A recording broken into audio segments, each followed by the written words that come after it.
Hey, hey, hey. Hey, what's going on, Welcome guys? to the Evening Showdown. We're back at it again. It's Yes, your Lord. girl, Angelique Bates. It's me, Jarron. And it's me, Kitty Cam. Hey. Man, today is going to be an awesome show. You know, we're always bringing you new things, just to keep your mind open. And in the world that we live in, everything is going crazy. And pretty much we're printing positivity and all kinds of stuff. So I have two special guests that I love dearly. Aww. Look, Aww. We should have an aw sound behind it. You know what? Anyway, so my first friend, oh my God, I've known her since like Babies and Pacifiers. Go back like rocking chairs. Miss Mosley Agin. Hi. Yes, and my second guest, Mr. Travis Flores. Hey, what's up? We go back too, but not like Babies and Pacifiers. No. I wish. But no, I really want to thank you guys for coming on the show. I definitely wanted to bring you guys on because I believe in everything you guys do, and I support you. I say we need to support more of our friends. You know, that's something that's not really going on in Hollywood. But you have a project that I want you guys to talk about. I'm not going to say the name or anything because I want the fans and the viewers to hear it from you guys because I love what you're doing. I think we need more of it in Hollywood as far as when it comes to diversity Yes. and disabilities, which is something Hollywood is scared of. Yeah. And we definitely need more of it. So I'm going to stop talking and I'm going to let you guys talk. Yeah. So we just shot a pilot for a television series called Sorta Supportive. It was something that I started to develop about 6 years ago. And it just came down to looking for the right opportunity to bring the right cast together and the right crew together to make the show possible. And one of those requirements was that I really wanted a cast that was diverse, that had people that have disabilities and chronic illness, or at least have a really strong understanding of it. And also for the crew as well, to have disabilities and chronic illnesses represented in the crew. And for me, it also was important to have people who understood me and what I have been through. And Mosley was one of my first choices in my mind because she's been through quite a lot with me. You know, I met her at the same time I met you, actually, Angelique. But, but she and I really bonded, and she went through a really hard time at the same time I started to really go through another bad experience. And she was there for me even though she was going through so much. So for me, it was a no-brainer to have her on the show and to have her in everything I do, like even this. Thank you, Trav. Very precious. A button again. Well, question like, how long had this pilot been in the works? Like, was this something that was like 5 years? Did you just think of it? You know, like... No, I mean, the concept has been in development for about 6 years, but the real pilot, it had been picked up and dropped down quite a few times because, you know, when somebody gets interested in it, one of the things that deters them from wanting to move forward is the fact that I want to include people with disabilities and chronic illness. To them, you know, that can look like a liability, but I don't care. Like, I want it to be authentic, and part of authenticity is including the people who understand the story. And so, you know, this particular line of events was started in about January of this year. And then we really went hard into pre-production around June. And then we shot the pilot in August, and now we're in post-production. And we've seen little clips of it. It looks amazing. Mosley did an incredible job. He's being humble, too, though, because not only did he create this show, but he is one of the stars, and he is phenomenal. Thank you.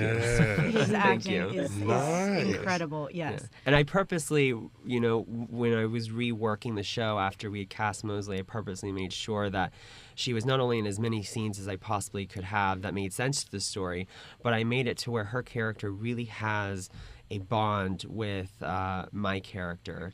And you see that represented in the show. There's one scene that I won't go too far into detail until people see it, but there was a time about a year ago where we were sitting on his couch and we had a very hard conversation, and that scene that he put me in is kind of reflective of that. And so to be there together and relive that, I think was important for people to see the truth. And I had to have you there to do that. I mean, the exact dialogue that was expressed in the scene, as she said, we're not going to go too far into detail, but it was very, very much so reflected based on what we actually went through. And that was really, really powerful for us to, like she said, relive that. And I remember there was a point in one of the takes we were doing, it was just so natural that I grabbed her and held her, and she held me, and I just sobbed. Because it wasn't acting at that point. At that point, it was like we were reliving this. Yeah. So with such a serious show, does it have like a comedic undertone, or is it 100%? The thing that's great is at our first table read, we were crying for two reasons. One, because there's a lot of moving things, and one, because he's a brilliant writer. And it's so funny because I feel like in order to speak about this material, you have to also have humor with it, right? Yes. Right. Yeah, so there is a lot of really, really funny moments, and a lot of moments too that are really going to tug on your heartstrings. But I think most importantly is tell the truth of a community that doesn't get heard. Yeah. And I think Travis was very on top of, hey, you know what? That wouldn't happen if that was in a hospital. That wouldn't happen there. This is how it would really work, because he's done with glamorizing being, having an illness or a chronic illness. And so we were very careful. Yeah, I think the thing that this show will really help people understand is that you don't have to romanticize what I've been through and what people like me have been through. It can be entertaining. It can be funny, but also have those serious moments. It doesn't have to be, a great love story every time. Sometimes it's just friendship. Sometimes it's just the relationship between like her character as a staff member and my character as a patient. Sometimes that's what's the brilliant part about being in the hospital. And I say brilliant because the people that work there are brilliant. They take care of patients every single day that go through incredibly difficult things. And you don't have to romanticize that. Just show the truth. I mean, that will move people enough. Man, wow, that's amazing. What are your influences? I'll let you. I mean, what are your influences as an actress on the show? I mean, what's funny is I feel like this show was really the start again for me. And Travis gave me a huge opportunity to put me in the show, and I'm so humbled to be a part of telling his story and allowing him his words to be heard. And to I've been at this since I was a little girl, and I feel like sometimes we're not given the chance or the opportunity, and a lot of people can maybe throw you a bone and then they don't. And Travis literally came to me and I auditioned, and it means the world to me. So truthfully, in this piece, I'm going to say one of my biggest inspirations and everything is Travis and everything he's gone through in his work and his work ethic and his dedication and his determination to get his story told, which, this hasn't been said yet, but he's a 2-time double lung transplant recipient. And so he has really gone through a lot. Yeah. And Right. to have the fight he has in him, but also his heart is so huge, and he just wants to give and take care of, and he's the most incredible person. I know we're supposed to be talking about the show, but I can't not talk about Travis and his heart. And so that's kind of off the question, but that's how I want to. No, that was perfect. No, I really, and Mosley touched on something that's important to me, and that's opportunity. And I think it's important to say that, if you're wanting to come up in this industry, the best advice that I can give you, and I'm sure everyone in this room can give you, is that you have to be kind. You have to be kind, you have to be dedicated, you have to be passionate. It's not about climbing a ladder. It's about a journey and a path that you walk together with people. And if you're doing it on your own, you're not going to make it. It requires relationships and friendships and really building each other up. I mean, look at you two. You've been friends for so long, and here you are talking about a television show and your radio show. I mean, that's incredible. Right. And I think for influence, I would say it's just each other. We all influence each other. It's just a matter of keeping a hold of that and building each other up. Yeah. No, I think you're absolutely right with that, especially just in this industry and the world in general, because it's not just an industry. Yeah. People don't care about relationships of any kind. It's just like they're just there for themselves. But look at how everything just came full circle. Yeah. And just like I've always heard your story, and she's, oh my God, like this is, that's your number one cheerleader right there. I've learned more because of her. Yeah. You know, in Hollywood, because we're talking about the show, it's like they only show you smoke and screens. Yeah. So you only hear about certain things. Yeah. I had no idea about anything that you were going through until you mentioned it.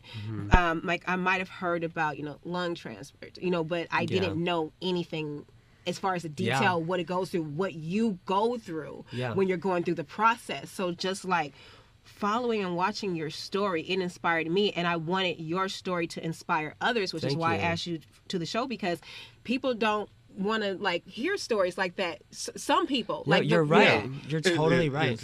It's just like, oh no, wait, what? No, we don't want to talk about it. But I'm like, no, and that was one of the reasons why I created the show, because I wanted it to be a voice for people that don't have the opportunity to voice that. That's we need more amazing. positivity. Yeah, and I mean, it's one of those things where. Don't get me wrong, it was so hard. I mean, she and I talked. I remember the day I was making the announcement that I was in chronic rejection and that I was going to need a second transplant. And she's sitting with me at my dining room table. It was like the second or third time we'd met. And she's sitting with me at my dining room table, and I have this picture, a beautiful picture that Luke Fontana had taken of me and my scar from the first transplant. And it was supposed to be this beautiful moment of saying, freedom, here's my scar, guys, I'm not ashamed of it. And it ended up turning into, I have to make this announcement. I don't know how to do it, but I have to do it. And that's terrifying when you're trying to be in the industry, because all of a sudden people don't want to work with you. People look at you like a liability. People look at you like you're not worthy of their time, when really it's like, all I have to focus on is time, because time is really important to me. So I'm going to work harder than anyone, because I know what it takes and I know how delicate it is. So we're sitting at that dining room table, and she was there when I hit post, and it was just this incredible moment of courage, but also fear. And then that was also the moment that we sat and we talked, and that's reflected in the show, the moment we were talking about earlier. That was all that day. I'll also say, I think something that is unfair. If you tell someone, you know, you should just rest, you should whatever, being creative is something that helps us. You know, something, it releases endorphins, it does all of that. So not only does he understand time, but he understands that putting something together, working hard, creating is what gives him life. It's what helps him heal. It's what helps him, you know. And so I think that allowing the show to hire people that are dealing with these things, we're not just showing, oh, hey, we get to hire them. They get help. That's actually... it's therapeutic. It's cathartic. Yeah, 100%. So I think that it's beautiful what he's created, and it's joining a community together on set, the things that we all got to learn. We're a family. Yeah. Right. And you know what's interesting, too, is we have a group... A cast group. And a lot of times those messages might say like, hey, let's hit the bar up, you know, and a lot of times it's, hey, I'm going to be at this hospital. Oh my gosh, I'm going to be there on Monday too. Should we swing by that store? And let's, you know, and like. It's a reality check for a lot of people. And there's a lot of different things, and there's a lot of love and a lot of joy, and then also a lot of like, hey, this is what's happening, and this popped up out of nowhere, and you know. Emergency surgery. Like emergency surgery from Travis last week. Right. And so I think, though, that this family, this core that we've created, that's what we want to have once, you know, when the show is going to have that on our Instagram, to have people that have a place and a family that feels connected, loved, and that they can come and tell us what they're going through. We want that. We want the people to be with us that are going through what we are going through and what we're expressing in the show. We don't want people to just sit on their couch and watch it. We want people to interact with us. We want people to tell us, you know, how they feel, and if they want to work with us. You know, we are such an open show. And this is what I have to say about, you know, future distribution of the show. I want distribution that wants that. I want distribution that wants to use and work with people that actually get it. I don't want a distribution deal that's going to take away from us. You know, we've created something special here, and we want that to just grow. And I think I'm allowed to mention this. I hope so. I know. If not, where's the publicist? I just put up your hand. Am I allowed to talk about Make-A-Wish? Yeah, okay. Of course. So the other thing that I thought was absolutely beautiful is that on set we were able to grant a wish to a little girl whose dream was to be on a television show. Yeah, she had cancer. And she came, we had a trailer for her. She pulled up in a limo, red carpet. We had a director's chair that was for her to sit in. We all signed the director's chair. She got to keep it. She got lines in the show. Like, we all got to work with her. Man. And, you know, at lunch, she has a beautiful voice. And she's like, could I perform a song for you? And we all gather around while she just sang her heart out. And she had an incredible voice. And that's the kind of stuff that we want this show to do, and why I think it's important to have something like this, you know. And her day was made, and she was the sweetest, but more so, like, it opened our eyes to what other people are going through, which no one wants to see. Everyone has the blinders on, and I think that it's just an awareness thing that everyone gets to learn. And one thing, you said something that it touches on what's going on in society. One thing that I really love about the show is that it's breaking all barriers, because it's not only just touching chronic illnesses, it's breaking the stigma that Hollywood has created of what the cosmetic perfect is. Because let's just say it's not even dealing with just that. We came from an era where it was just like, oh my God, if you're pregnant, you have to hide it. You have too much weight, or you're breaking out, like, or no, you need to change the color of your hair. You need to do all kinds of things because that's not what Hollywood thinks is beautiful. No, how dare you have just came out of rehab? No one needs to know that. You have to be smiling 24/7. Oh, how dare you shed a tear? No, we're human, and you guys are showing that people are human. Well, you know what? Guess what? Before I came in, I didn't feel like doing this interview. I mean, I did feel like doing this interview, but I'm just giving you an example. but you know, there's times that people don't feel like doing it. There's times the minute they go on a camera, somebody's probably going through a divorce or something. Yes, but it's just like, we had that. Well, not a divorce. I don't know. There's a lot going on this set. No, but I get what you're saying. We had people on set. I mean, we had one of our actresses, Kayla Haber, who a month before we went into production had her second double lung transplant, and in the middle of production had to have a major heart surgery. So we didn't say you're fired. We said, Kayla, do what you need to do. And when you're ready, we're here for you. But can I also say on a side note to that, though, is that it also, no one was like, you know, oh, let's just let her be. She called in and FaceTime to our rehearsal the next day after her surgery. People are a lot stronger, and that also needs to be shown. That I think that there's a stigma that if someone has an illness or something like that, that they're not as strong, like they're weak. And I'm like, you know what? Forget that. In the moment that I was going in for my transplant, do you have any idea how strong you have to be? You have to be mentally, you are about to be put to sleep, and you have to just know that you're going to wake up. And that's terrifying. That is the strongest you can be. So for someone to ever look at me and say, you know what? Are you going to be here for 4 seasons for a television show? I'm like, you know what? You don't know if you're going to be here for 4 seasons of a television show, but I can tell you every single day you see me, I will be strong. I'll be ready to work. And this is going to be a show where people do that. Yeah, so 100%. So that's why I wanted to point that out. Is that she obviously had the right to feel how she needed to feel and respected of that. But then she was also there to work, and she literally, you know, called in, and we had her on FaceTime, and she read her lines, and she did everything from the hospital bed. And she came to set one day, the day that, I mean, it was like 2 days after her surgery, and she's like on camera because there's a part in the scene where, you know, she's showing something, and she's on camera, and she just had an incision, and she's like showing her scar, her actual incision. There's no makeup there. It's a real incision. And she wanted to do that because she wants to break the stigma that scars aren't beautiful. Right. I mean, we are human, like you said, Angelique. We have moments. We have scars. We have things going on that are hidden all the time. And we still have to be ready for work. And that's no different from someone in the disabilities chronic illness community. And we want to work. Exactly. And one thing I've noticed, because there's a lot of organizations that are fighting for that, and I'm starting to see a lot of submissions come through where, you know, sometimes I'll be like, dang, maybe I can't even submit for this role. But they're specifically asking for someone in a wheelchair. They're specifically asking for someone with some kind of disability. Like, that's what they want. And they'll put in there, like, if you don't have one, don't submit. And so I'm glad they're starting to ask for that, because that's something that wasn't being asked for. And it's like, God forbid you showed up with a cane or something. That was kind of just like, oh, how long are you going to have that? Right. You know, that was really what the question was. So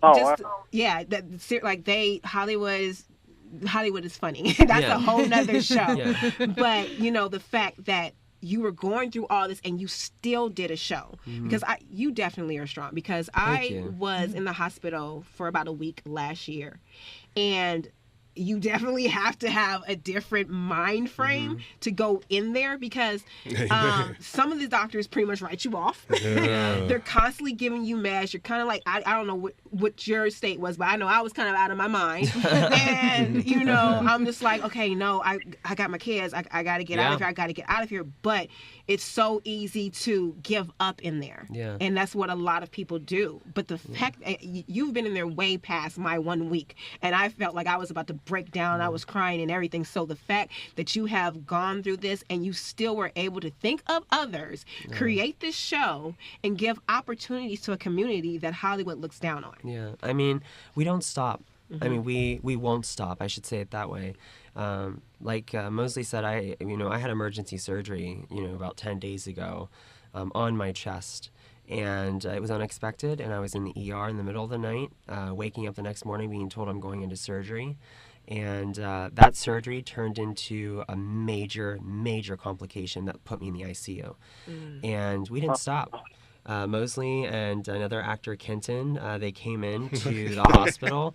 And this is amazing. They came into the hospital and were like, all right, so what's next week? I'm like, well, we have Christina Grimmie's foundation event. The week after that, we have Donate Life's event. We have a Global Genes event. Like, we don't stop. Right. We keep pushing, and that's what this show is about. It's about perseverance. I mean, the people that go through what we've gone through, and the people that help us go through what we've gone through, we persevere through it. I mean, it's just as hard for people like Mosley to watch a friend go through what I've gone through than the person actually going through it too. They carry a lot on them. So we represent that on the show, too. And this show is definitely fresh of breath air. And what I mean by that is, it's when I was 15, I had 3 brain surgeries due to a sinus infection. Wow. And dealing with that being 15, I'm fresh into junior high. And when you're in school, people are all on the image and you got to look cool and things like that. And, I was paralyzed in my right leg. I'm thinking I'm never going to walk again. Yeah. Just a lot of things going on being 15, right. And, I end up getting through it, and I end up having 3 battle scars on my head. So I felt insecure and me wanting to be in the entertainment industry, I was like, you know what? I don't even think I even got a shot. Yeah. Because of these scars or the seizures that I'm having and, so forth and so on. And seeing this, I've gotten through that. I've came out strong and on top. But seeing this, a kid like me, that 15-year-old kid that's had those surgeries or that had chronic illnesses and stuff like that, they can get through it now. Right. They're like, wow, if they can do it, I can do it. And to just see someone that looks like them as going through what they're going through represented. Obviously we all know the same thing with women. It used to be just supermodels on magazines, and then we thought we had to look a certain way in order to feel beautiful. It's the same thing for this community. And now it's a chance to see, hey, they have the same scars as me. Oh, I went in for that surgery last week. And it's an empowerment feeling. Yeah. Actually, he just said something that it reminded me, a lot of supporters that would come up to me and my other cast members when we were on Nickelodeon, a lot of them had illnesses. And a lot of them felt like one of the things that they would say, they were like, oh, well, because I have Down syndrome, or oh, because I have this and that. They couldn't be on the show with us. But they were like, we love what you do, and you help us forget what we're going through. But I don't want them to say that. I want them to know, like, hey, you know what? Even though I have this, I could still be on there. But growing up, that's how we were conditioned to believe, like, oh, if you have no, you can't be on the show. But with a show like this, you're giving those kids opportunities and you're giving them hope, and I'm Thank all you. for it. Yeah, And that's you. why a show like this deserves, it don't just need, it deserves to be on TV for more than 4 seasons. I want you guys to go 10 and more than that. That'd be great. 25. We'd be great for that. Because and it also pushes towards the narrative that if you're going through something, to not just not quit, but to also find a good outlet that can take you and push you beyond it. Creativity was y'all's, and we are thankful for that. Yeah. I mean, I just want people who see the show, I'll share with you guys this. We're doing something really unique. We have a great cast. We have a great director and producer. We have a great crew. And the one thing that we want to do now is premiere it in a unique way. Yeah. And so many people go for these big Hollywood premieres at theaters. And we want to do it at UCLA Medical Center. Because that's Oh awesome. my goodness. because that's where these kids are. Yes. That's where the hospital staff is. That's where reality is. Exactly. Right. And so while we set that up with them, by the way, UCLA, if you're listening, call us. Hey, UCLA. Hey. While we set that up, I want people to know that they can do this too. You know, Right. it doesn't have to be Hollywood glamour all the time. Sometimes reality is better than glamour because it opens people's eyes and changes things. You know, Ryan Murphy, I think, is doing a good job with his I casting was and gonna his mention and his ability to include women in his directing. We want to be like that for the disabilities community. We want to be the voice that not only speaks for them, but invites them to speak. So, Right. yeah. Yeah, I definitely applaud you. That was a gem right there. I want to sit on that for a minute. Yeah, Ooh. I love that because what a lot of people don't realize is that with both of my children, my son, which you both have met my son, growing up, both of them had major speech delay. A lot of people didn't realize that. My son acts now. But it was such the stigma. And with my daughter, which is, there was somebody commented, it was under some picture, and somebody was like, oh, how come we always see your son? That's one thing about social media. They always think that they're entitled for you to share your whole life with them. Yeah. And it's like, no, I'm just letting you in on a certain part. You're lucky I'm even showing you what I'm showing you. Yeah. But somebody said something like, oh, well, you have a daughter too. She's pretty. And no, Oh, that's wow. not what it was. My daughter still goes to speech therapy, but they're always quick to put a label on it. Yeah. And, she loves to act. There's casting directors that didn't even realize that she has a speech delay, but then it's like you have other people that's like, oh, she has a speech delay, she has a disability. It's like, I kind of felt myself shielding her because of how this industry is. Yeah. But with a show like Sorta Supportive, it's just like, baby, go into that audition. Be because yourself. I find myself always doing this disclaimer because of the Don't. bullying Yeah. that's going Right. on, because they have dealt with it really bad because of that I'll be like, okay, just to let you know, she has a speech delay. Yeah. Because I don't want them looking at her like, well, why is she not responding? Why is Yeah. she, because in Hollywood, you catch certain people that wake up on the bad side, or, you have that one producer that's like, oh, they're being disruptive, they want to blackball you. Yeah. But I find myself being scared for my kids when I Yeah. shouldn't be. There's nothing Yeah. wrong with No. Let me tell you something. You tell your daughter and you tell your other son over there that they don't need to be anything but themselves. They don't need to be anyone Amen. but themselves. And if Preach. they come into our casting office when we're picked up and we're doing an audition, they don't need to be anybody but themselves.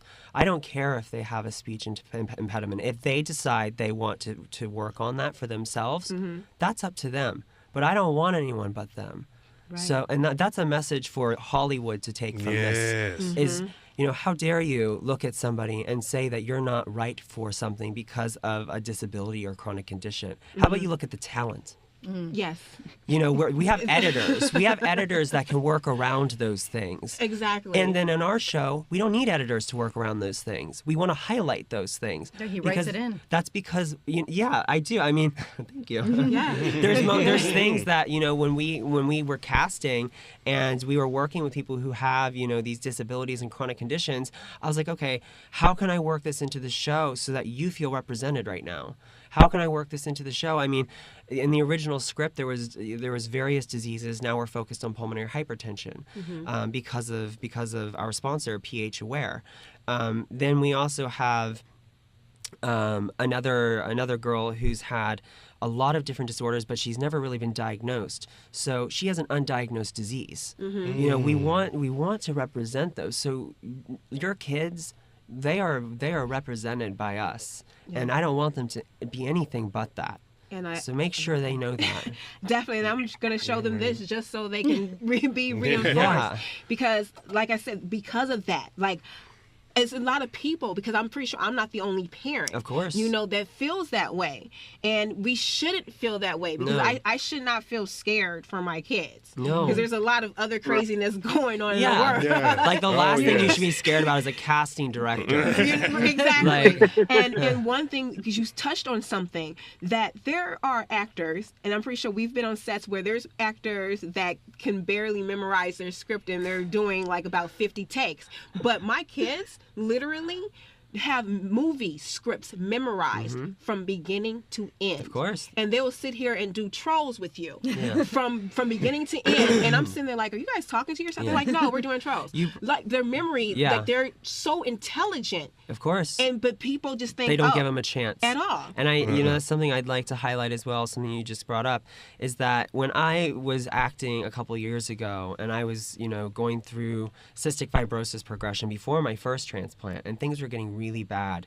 You know, there were roles where I had to run on camera, and let me tell you, the best thing and the best therapy that I could have ever had when I was dealing with the fact that I was dying was escaping that and going to another character. I could somehow run when I wasn't Travis Flores. I don't know how to explain that, but it worked. That's amazing. So people need to realize that giving somebody with a disability an opportunity or a chronic illness, these opportunities, sometimes it doesn't even just help them with their career. It can help them emotionally and mentally escape that reality for a minute. Exactly. With our show, you know, we do have the disabilities represented in chronic illness. So I don't know I can necessarily say they'd escape that reality. But what I can tell you is that there's a friendship and a family on our show that they can be welcomed into. You know, I wanted to mention too, there's a little girl named Violet who is on our show, and she has gone through a lot. Cancer. How old was she? She was diagnosed when she was like 4, and now she's 7. And so she's in remission now. Yes. But when the little girl came from Make-A-Wish, Violet took her under her wing, was like, she needs to get some rest. Let me get her some water. And you saw a little girl taking care of another little girl because they had this connection, and she knew exactly what she was going through. And what she needed. And she felt like she was so excited to help and be generous, and that's what the show is about. Is, you know, like, because then the other little girl got a best friend around her age that was taking her around. You know, she'd be like, "I'm sorry, she needs to rest right now." Yeah, it was the cutest thing. great. She needs to go to her trailer. And they ate lunch together. It was adorable watching them. But it's because, you know, you actually met Violet. Yeah, Violet. So the interesting thing about Make-A-Wish is it creates a family. And so my wish process, because my wish was granted in 2004, but my wish process started in 2003. So we're 15 years from my wish this year. Oh, wow. And Violet was a Make-A-Wish child as well. So, and then to grant a wish, we had 3 wish we had 2 wish alumni on set working together, bringing on another wish child whose wish was to be on set. So Violet and I met at a Make-A-Wish event a couple years ago, and her dream was to become an actress. And I remember looking at her backstage, and I said, I promise you, Violet, if I ever have the opportunity to make you an actress, I'm going to make you an actress. So when this show happened, I specifically wrote in a role for Violet, called her up, and said, guess what? Oh, wow. you're an actress. You're on the show. Oh. And she was the cutest little actress. So adorable. She's amazing. Yo, like she's so crazy talented. Yeah, and so respectful, and so she and would, her family was amazing oh too. yes, and like during our table reads, she lived out of state, so she would FaceTime. FaceTime in, and she'd go around to the table, we'd pass around, she'd be like, well, hello, and this is who I'm playing. She was so like polite. She's adorable. Yeah. So to watch someone shine because of what Travis had created, and again, the opportunity he gave me, the opportunity he gives to everybody, because that's his heart. And when he looked at her and said that a couple years ago, he didn't forget that promise. Right. You know, he literally remembered saying that and then wrote it in as soon as he had a chance. And I just think that's a beautiful. You guys, That is you guys are wonderful. changing lives. You know? really are. You know, if you ever need somebody just to walk by the camera in the background and be like, hey, I'm your girl. But before we end the show, I wanted you guys to speak on Christina. Yes. I know that she meant a lot to you, and I wanted you to, you know. Of course. Christina Grimmie and I became friends in 2015 after my first transplant. Actually, right before I met you guys. And Christina and I met doing something that really embodies both of us. We were doing a charity event. And she and I developed a very quick relationship. We did another charitable event, I remember, around her birthday. It was like March 2016. And it was my first time ever doing a 5K after my transplant. And it was amazing to be able to do that. And she was very excited to be with me doing it. She did one lap and then ate tacos and Cheetos the rest of the day. That's my kind of girl.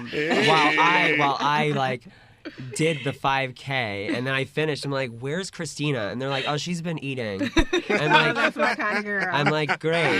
Hey, Christina, all right. Yeah. Hey. But after Christina passed away, it was really hard to figure out a way to hold on to that friendship.